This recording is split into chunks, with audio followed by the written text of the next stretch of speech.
obsessed with the Connie Fife Show. It's about a lifestyle shift to move up or out. Hey, what's your jam? What's the one thing that really drives you? What makes you unstoppable?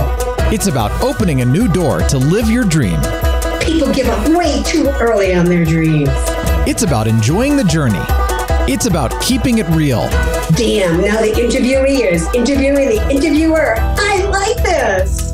It's all about you. I knew there was something else I wanted to do. Stop taking shit so seriously. Y'all can do this. Take an outrageous look at life and laugh. This is the Connie Fife Show. We love your voice. We love your jam. You need to be on radio. And now your host, Connie Fife.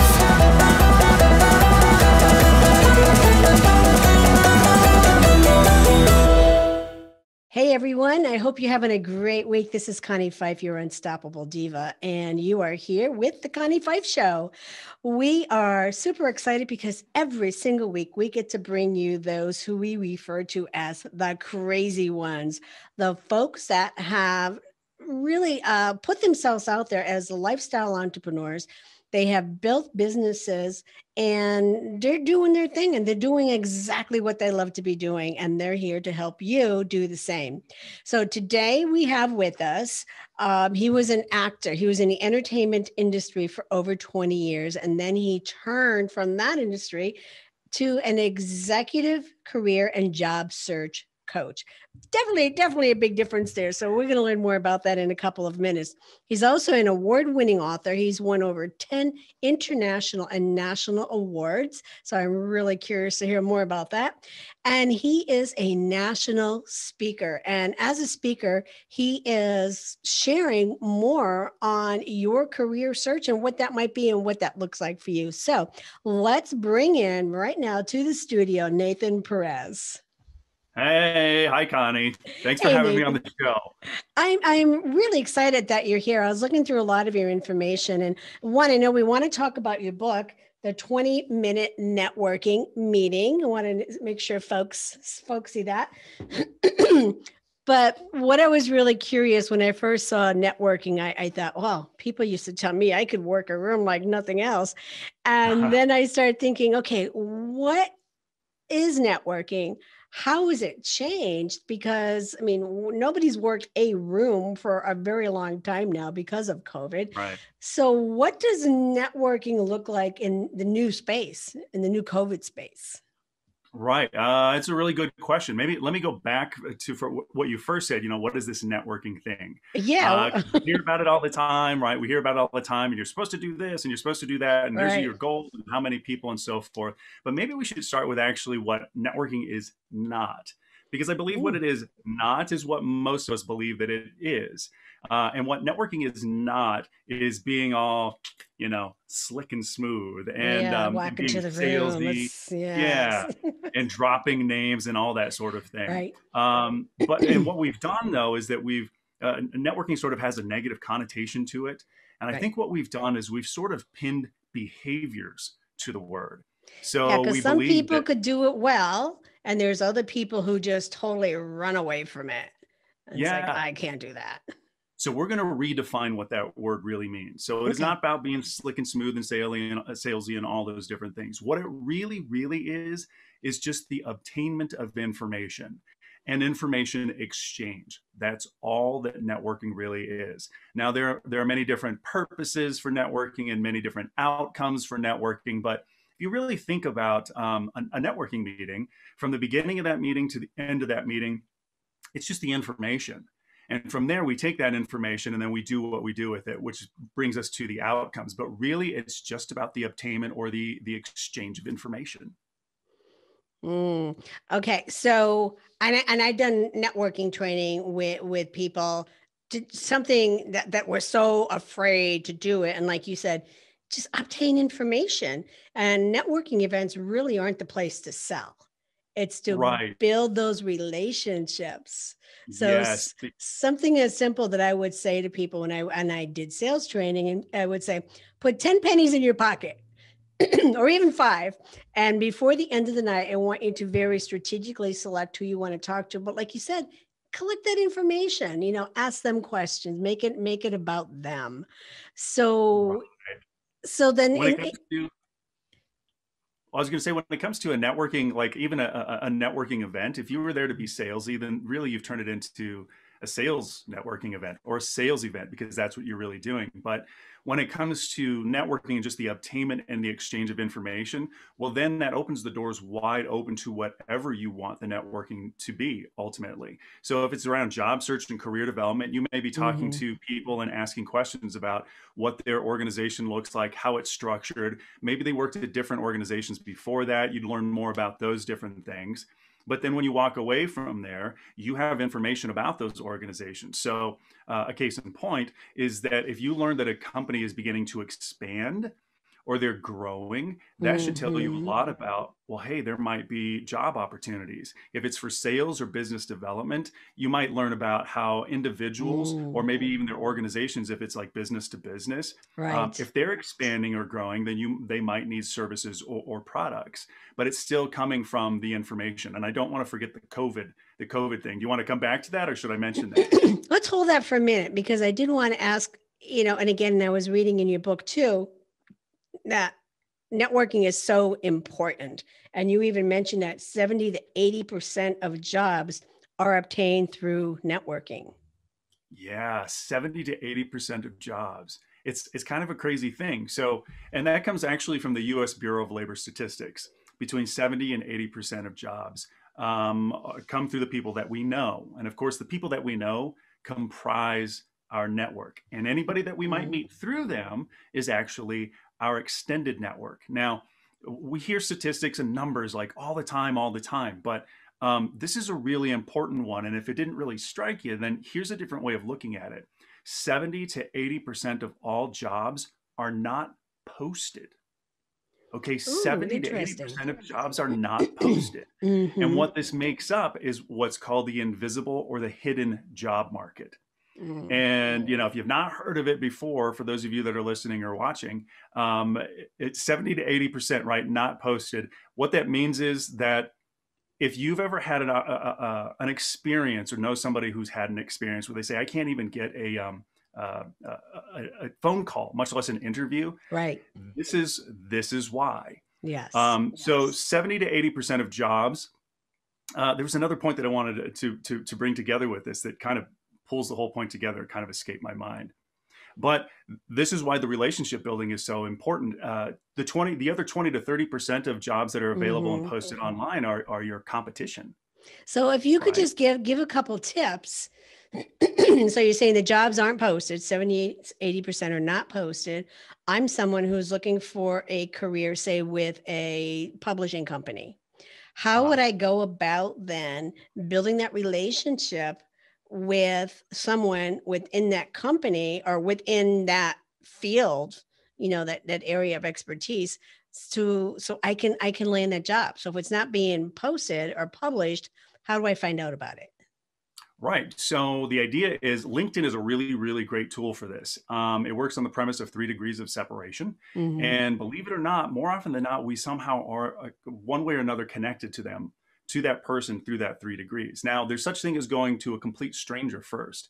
And that's something that we really encourage, everybody to go and do. But LinkedIn, you would do a search, maybe be publishing industry. If you have an exact title, then you would type in that exact title and you start looking for who you're connected to through that network.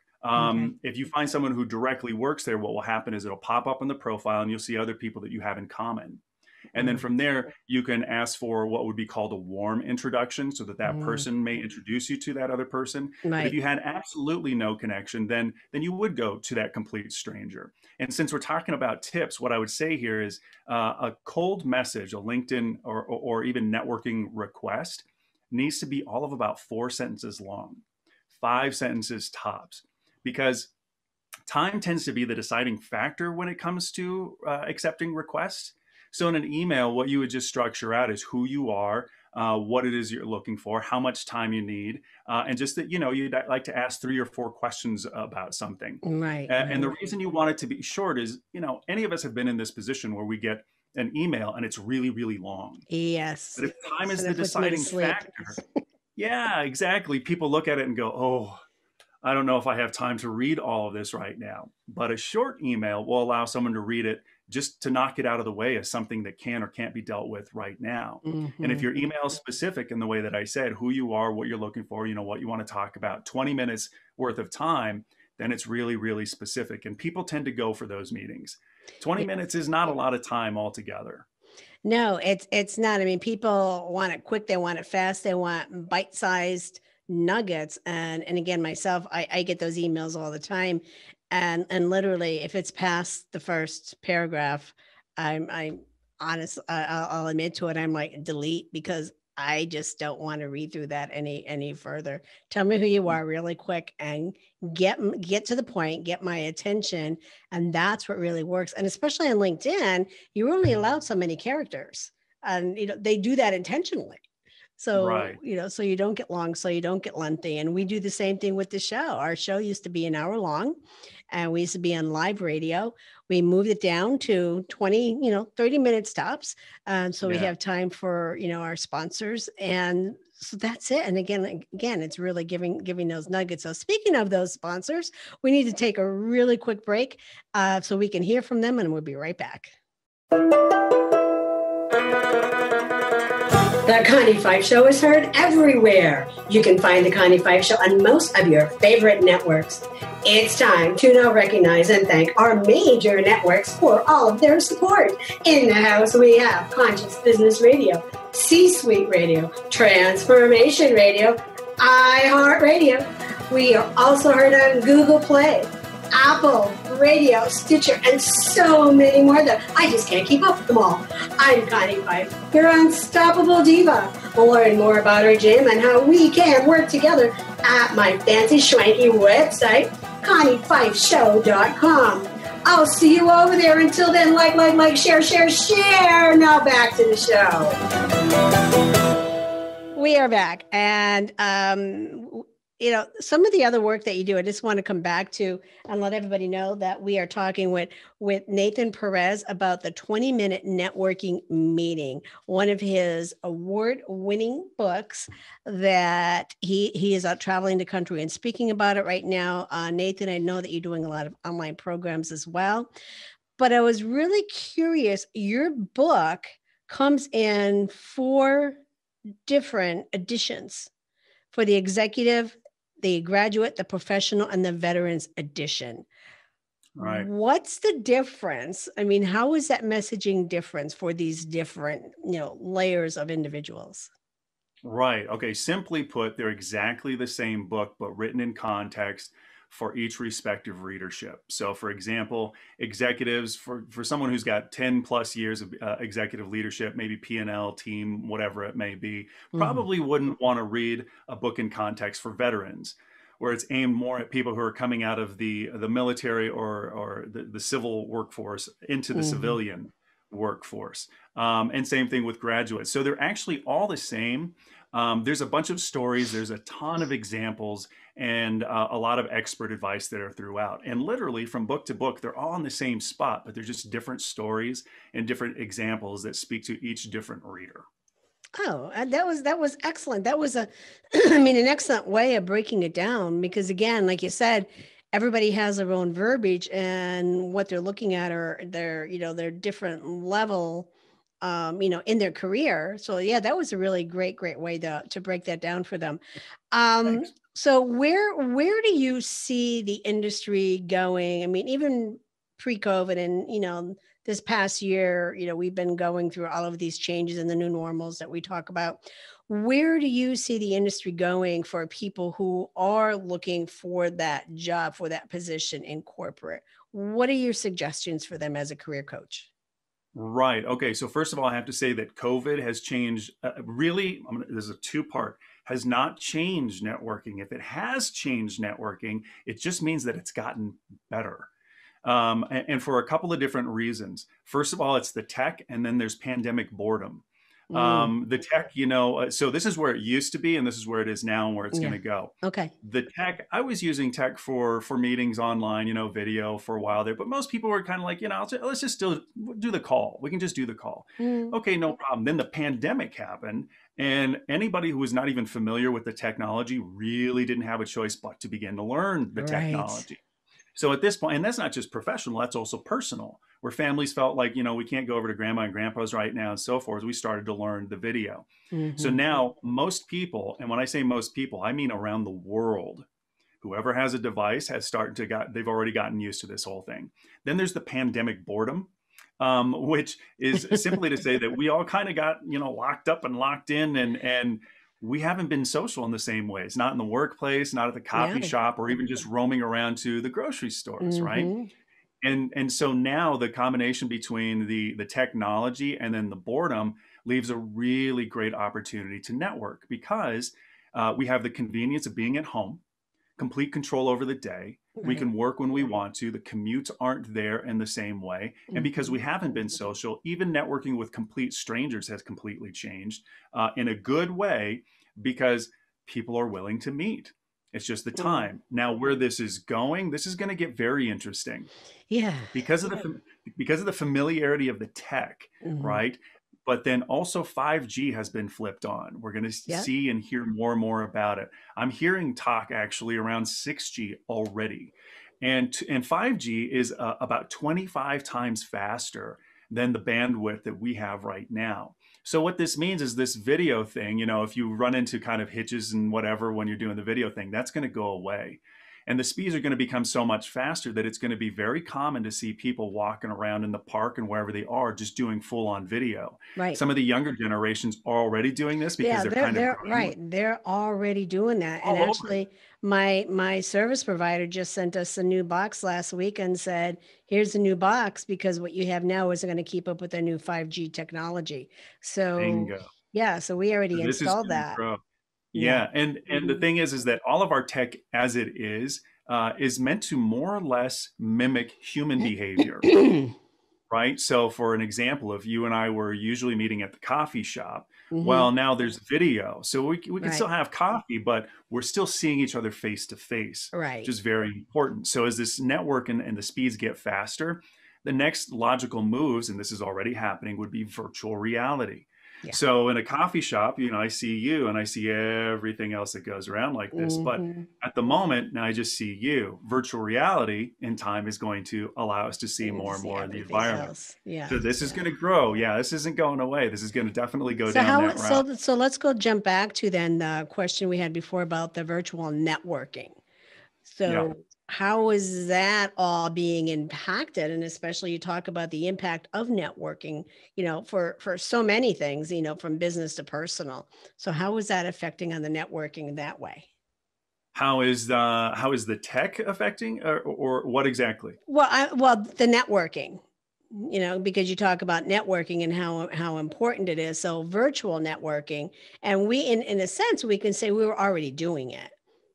Yeah. Use LinkedIn for an example. We were already doing that networking through virtual LinkedIn. It's not like, you have to go down the street to a chamber networking event to meet folks. You could do it Right. internationally, right on LinkedIn. So do you see any change there in terms of the networking and where we're going with that? Oh, for sure. It's just going to explode. What we're talking about now that might seem like a mystery to some folks, in short order is going to become more of a norm. This Yeah. is going to become critical. And because meetings have always been more important and preferred to be in person, or I should say, at least eye to eye, now's the opportunity. And companies themselves are beginning to learn that they can save a lot of money by not having so many people in the office. So real estate and so forth. And so as people, less and less as people go, into the buildings, more and more we're going to grow virtually.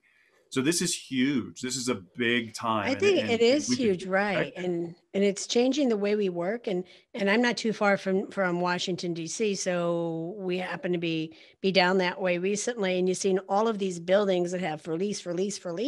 And I actually had that conversation with my husband. I said, "This is what's changing. All of these empty corporate buildings are really going to go by the wayside because everyone has gone virtual." And companies and corporations are seeing that that virtual space really is working as long as you can see, like you said, the eye to eye, and you could see Right. people working together. And, and I'm sure, there's some things that they still have to look at and work out in terms of production and, and making sure that that all happens, because some people, let's face it, some people are just built to do that 9 to 5 in a cubicle. And Right. so, they have to really, look at that and weigh that out. Of Yeah. course, my husband's in the aerospace industry, and he said for them, they couldn't do that. So that makes Yeah. It'll sense. be a little Right. It'll be a little different for some industries. Yeah. I've had clients who, for example, are event planners, and Hmm. that space changes a little bit. That tends to be in Mm. person, and yet at the same time, they're utilizing the tech just as we are right now. Yes. It's going to impact everybody. Right. Yeah, I know the meetings industry definitely took a hit last year, because one of my other businesses, as you know, is Talent Concierge. So we're a talent management agency, and we do get a lot of our talent speak for booking engagements. And yes, last year that just completely crashed. But with that, the opportunities came. So a lot of them, like myself included, have always used technology. And so when Mm. last year happened, it really wasn't a change for us in terms of the technology use. Of course, we lost a lot of business because the meetings industry and a lot of meetings were canceled. But now they're all coming back, and they're set to do virtual. And Yep. they've invested in those virtual technologies. And we've helped a lot of those event planners, because there's still that fear of, what if the technology crashes? What if the internet doesn't work? So there's a lot of those fears. But I think once we get Yep. beyond those fears, and they're using those right tools, or having those tools in place to avoid a lot of that from happening. And even what Yeah. we did with our talent, all of our speakers, we have them get certified, virtually certified presenters, and set up. And we've even tested them, and we're actually putting a new standard in place for them of how they have to have their studio set up, so we can, give that confidence to the meeting planners that these certain things won't happen. So it's Yeah. definitely changed our industry. It's changed so many industries. But again, I'm always the optimist. I look for the positive, and what changes can we take? What can we embrace? And again, with that, a lot of things will have to go. And so, Yeah. that I is kind of quite see this amazing. growing, and it is growing in parallel, because, as you say, as things kind of come back to normal, we're going to start meeting in person. Well, the tech Hmm. is already starting to take off and bloom. But Yeah. if there's another thing that we've learned in this last year, is how important it is to actually have an interpersonal, like a real life interpersonal dynamic. So I actually see the in-person stuff growing in importance in the same way at the same time. Hmm. Both of these things are going to happen. In other words, we've learned that we need human contact. Right. We're humans, and it is human that we do have that human contact. And even if it was a virtual conversation, with your family, it was still, again, better than nothing. But Right. I know, and I still haven't. I've seen my son recently. I still haven't even seen my daughter, and she's in a totally other state, and her husband's in the military, so she's basically grounded. And I There. know when I get to see her, we're going to be like crying because Right. although we talk like this all the time, but Right. to get and see each other face to face and just be able to embrace. But you're right. We need that. We need that physical interaction for our life to breathe.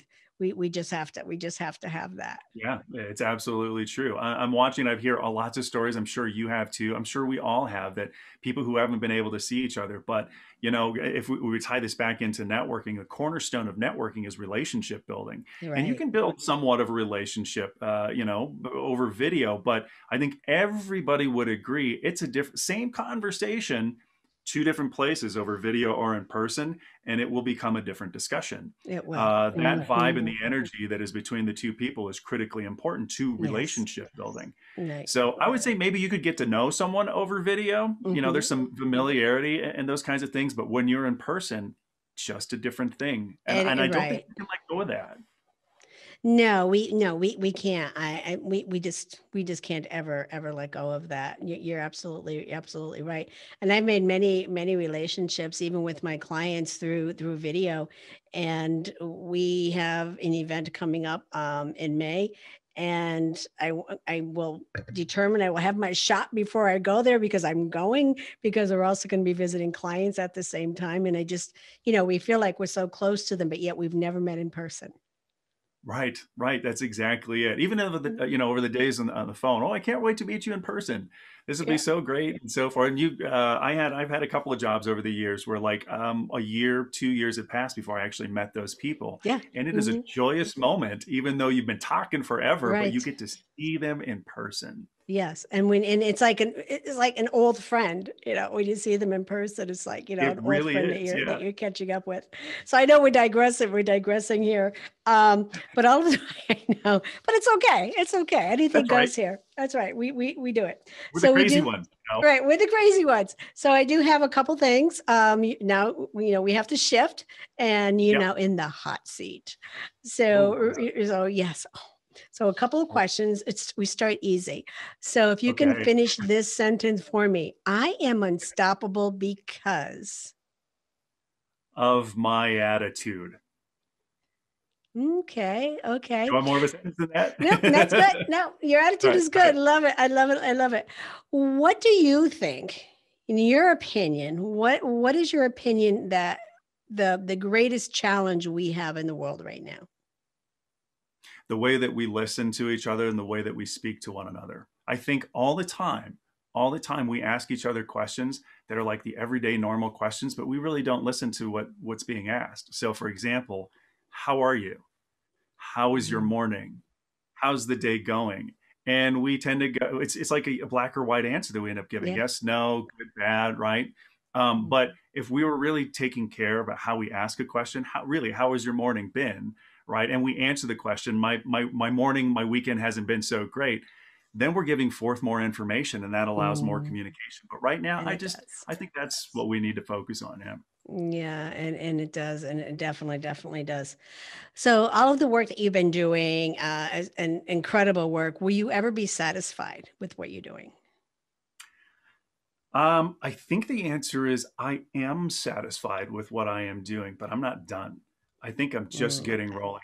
I'm satisfied because I get the feedback and I get to help people, many people on a daily basis that helps with a really important aspect of their lives, which tends to be career. And that gives me a lot of satisfaction, but there's just more to do. So I'm Hmm. not satisfied with everything that I've got to do yet. You got more to do. You got more work to do. So during this past year, during COVID, what is something that you learned about yourself that you didn't realize or know before? Oh, that's a really good question. I think that's going to be more of a professional side for me. It might be around production values. I was in the entertainment industry, right, for 20 years, and it's Right? all these different things. But what I've realized is that there are more of my skill sets that come from past experiences that are coming into play now. And it's helping me immensely because there once upon a time, 20 years in the entertainment industry as a performer, as a producer, as a director, all these different things. Well, and I think a lot of people listening to this would feel the same. I had a different kind of job before I have now, and I wish I could Mhm. utilize some of those skills from back then to make things easier now. I think I learned more than I actually knew. I learned Oh, that I actually okay. knew more than I did. Surprise yourself a little bit. So, how do you want the world to hear from you? How, not what? Either or. Yeah, but I Okay. was asking, how do you want them to hear from you?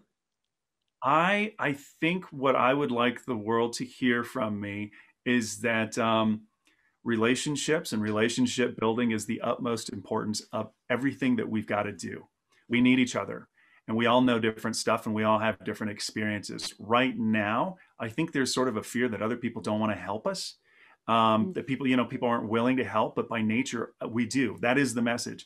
Yeah. People want to help, and we should also be helping without expectation. That's probably the biggest message.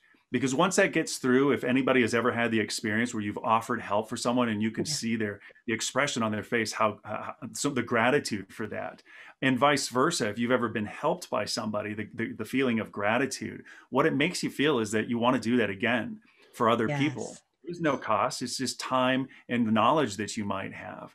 So I think that's it. That's a good question, Connie. Hey, so what's your favorite dance move?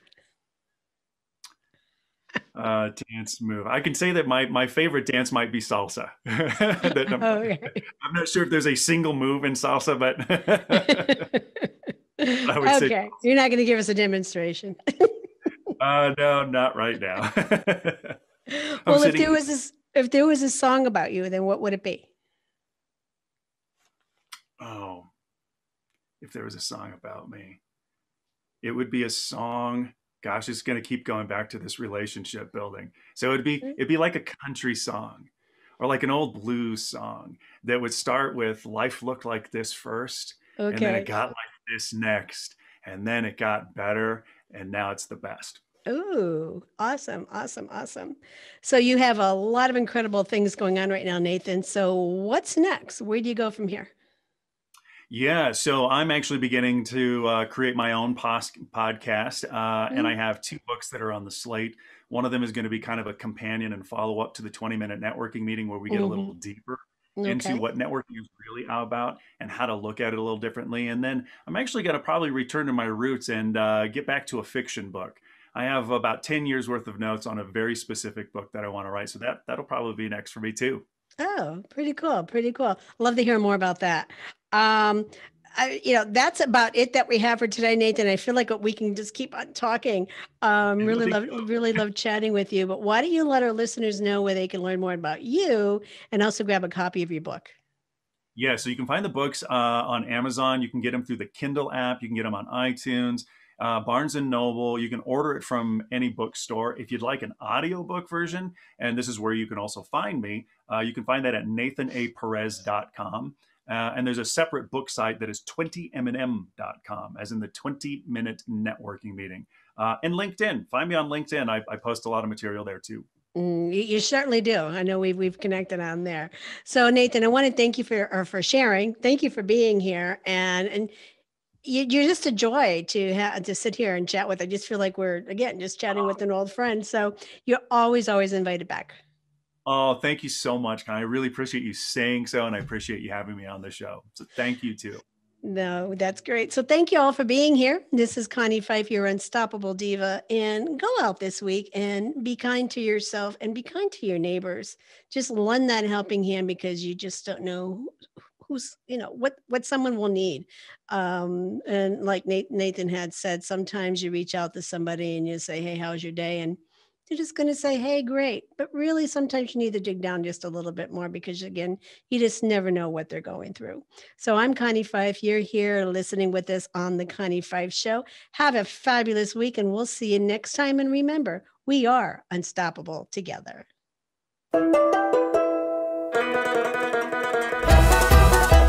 Hey, y'all, it's Connie Fife. Thank you for listening to the Connie Fife Show. Check back often. You don't want to miss any of the good stuff. If you like what you hear and would like to be a guest on the show, head over to theconniefifeshow.com to apply. While you're there, check out our amazing advertising opportunities that will put you right in front of your perfect client. I will see you over there. Do yourself a favor this week. Activate your power and be unstoppable together.